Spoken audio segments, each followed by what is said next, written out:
I got you some Kiss this week, Coach, since you said that's what you grew up listening to last week. It's going to pain me to do it, but one of these days I'll play you some country music. It will hurt me. You stay right there. We're good.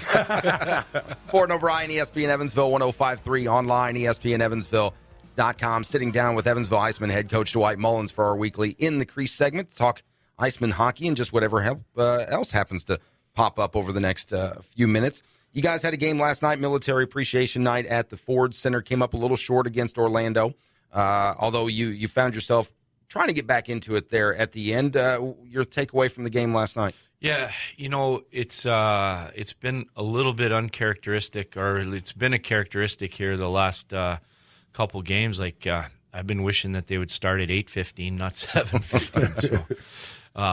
So, again, I think that from a preparation standpoint, we have some work to do on some things.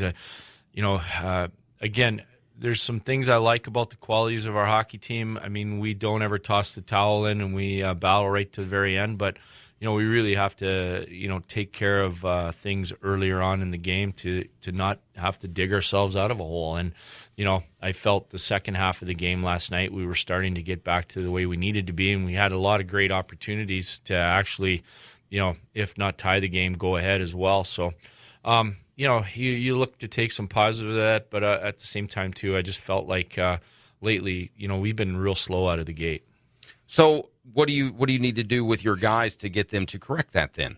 Well, I think that first of all, we just want to identify it, and which we have. And second of all, I think that, we maybe look at our pregame ritual or pregame preparation a little bit, just to tweak a few things here, and we put a little bit more emphasis on it. I mean, at the end of the day, when the gate opens and they step on the ice, the responsibility becomes theirs, and you have to trust that you've put things in place for them to be able to go ahead and, and take care of that stuff. So, it's just something that we've brought to our own attention here. We can't continue to flirt with danger like this a little bit, and, we'll look to have a better start here Friday night.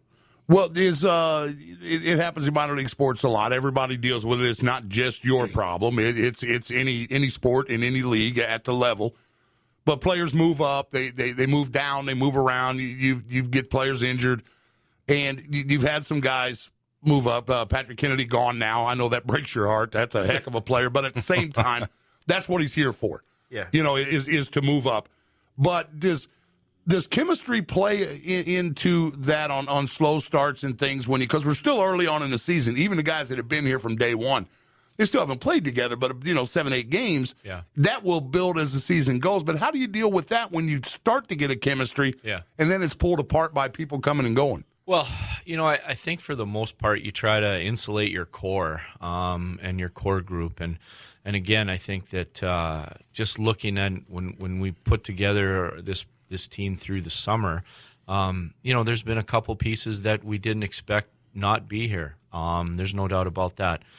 With regards to the call-ups and things like that, I mean, I've pretty much become pretty numb to that, and I think in this level and this situation, you really have to. I mean, you have to look to keep your team strong and keep it moving forward.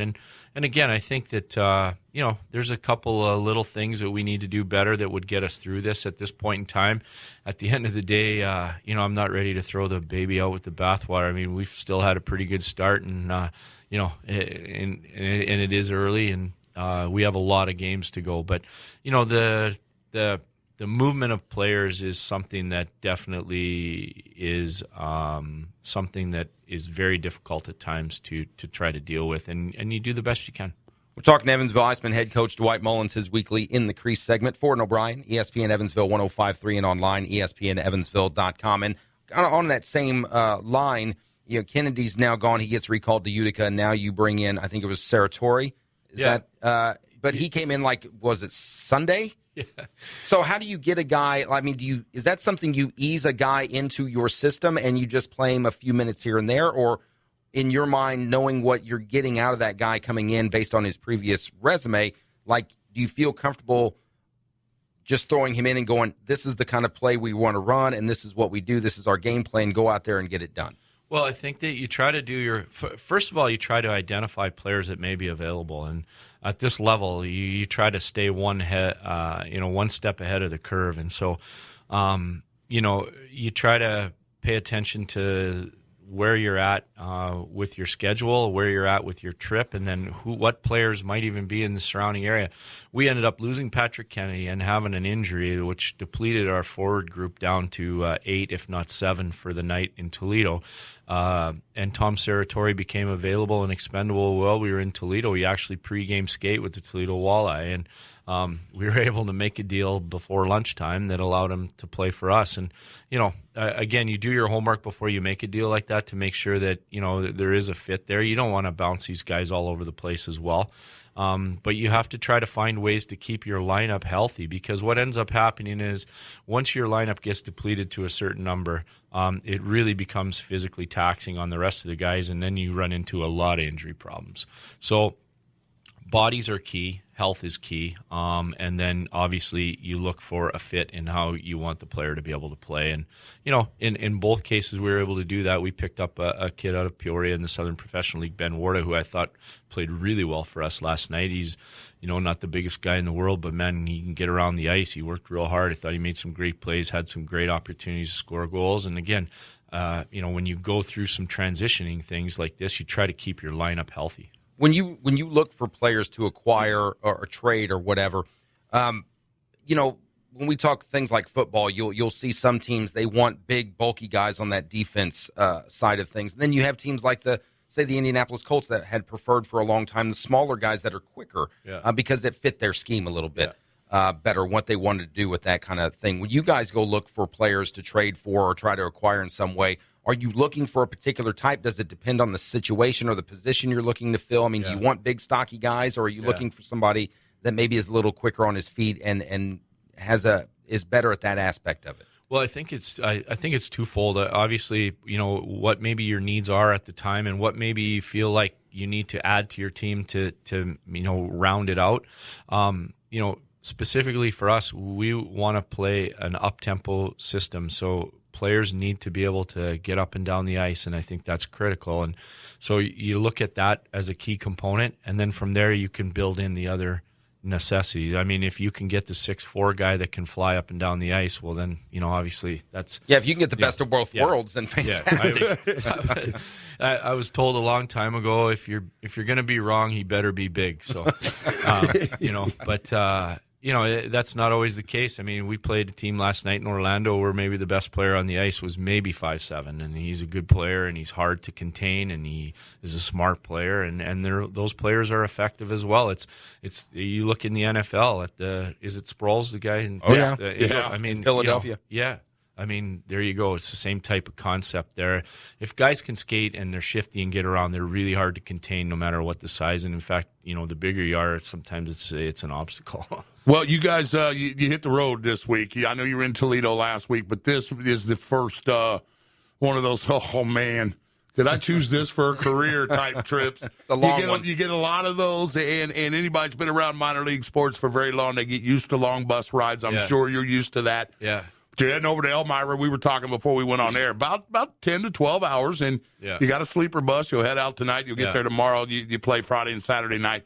But for new players, rookies, and things that just aren't quite used to this, this is where it starts. This is where it starts getting tough to keep these guys focused, does it not? Well, again, I think we choose to look at it a little differently. You'd be amazed at guys really look forward to it. I mean, the bus is comfortable. I mean, everybody has their own space and their own TV. You got, satellite TV. It's stocked pretty good with food, and the guys. You guys get TV? As I say, can I come? Oh yeah. I mean, we all had to just watch the same DVD, and it usually wasn't that good. Listen, man. We get direct TV on there. You got Wi-Fi internet. Wow. It's not that bad. Man, we need that bus company. It's not that bad. But, again, I think where the grind gets is when you have to play back-to-back nights in different cities. Kind of like what we went through even here the other night. We played at home here in Evansville, got on a bus right after the game and rolled into Toledo at 6:37 in the morning. Those games are a little tougher to deal with. This one here, we're going to leave tonight. Guys will sleep most of the way and be asleep for most of the trip. We'll get up in the morning. We'll have a bite to eat. We'll have a great day of practice. It doesn't affect our budgeting or our costs because we get in time for the same night's hotel stay. Yeah. And it's a great way to kind of make the best of those long trips. So, again, it's great for your team. It's great for camaraderie. And, and a lot of us we look forward to it. We don't mind it. That is some bonding time, that's for sure. You spend 12 hours on a bus, you find out which guys get along and which guys don't. That's the for guy sure. that had Taco Bell, though, you don't want him around. No, man. There was a couple fried chicken places we stopped on the road, too, that they'll stink up a bus pretty quick. That's why they made you drive, right? Yeah. Ford and O'Brien, ESPN Evansville 105.3, online, ESPNEvansville.com, talking to IceMen head coach Dwight Mullins. One last thing for you, Coach. We did get a fan email question that we wanted to bring up because I know, like you said, you guys are hitting the bus and hitting the road here before too long. But Michael wanted to know, in the past week, both Cal Heater and Wes Myron have been placed on team suspension. If Heater doesn't stick over in the KHL, will he be welcomed back to the IceMen? And what happened with Myron? Yeah.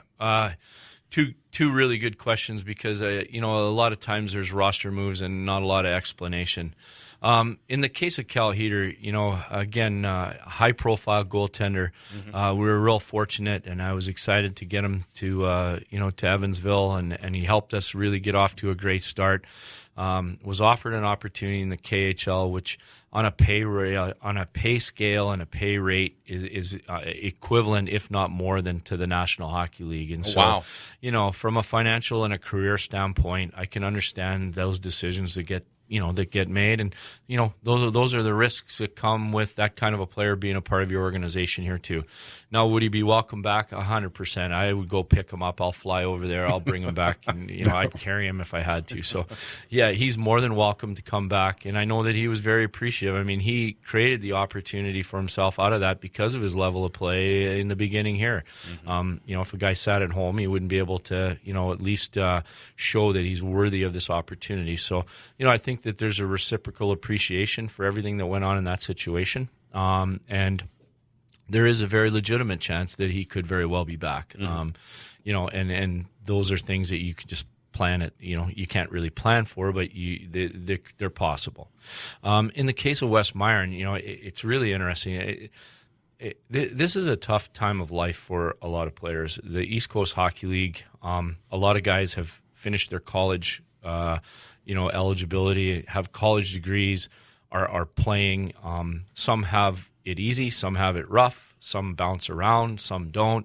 And sometimes just the nature of the business, it really grinds on these guys, and they have, other futures and aspirations. And, Wes had made a decision that, his heart wasn't in it. And it was a little bit surprising because I didn't detect any of that from him at all.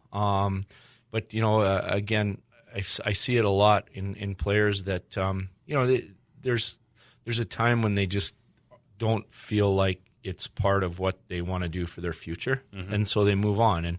And so what a team suspension does is it allows the player, if he makes this decision and then he decides that, well, you know what, maybe I wasn't quite ready, we would retain his rights and he could return back and he could play. If you retire, like in the case of Dirk Southern, when you retire, that's a pretty bona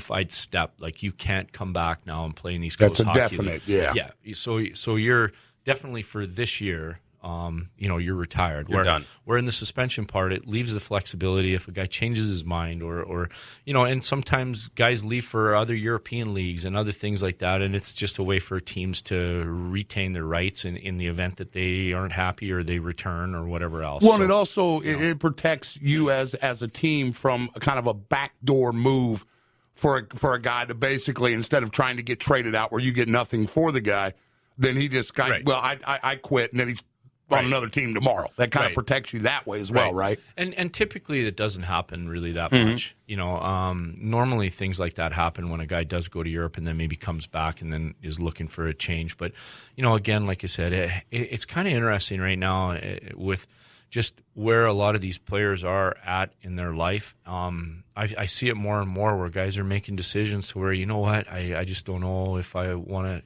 go through this. And right.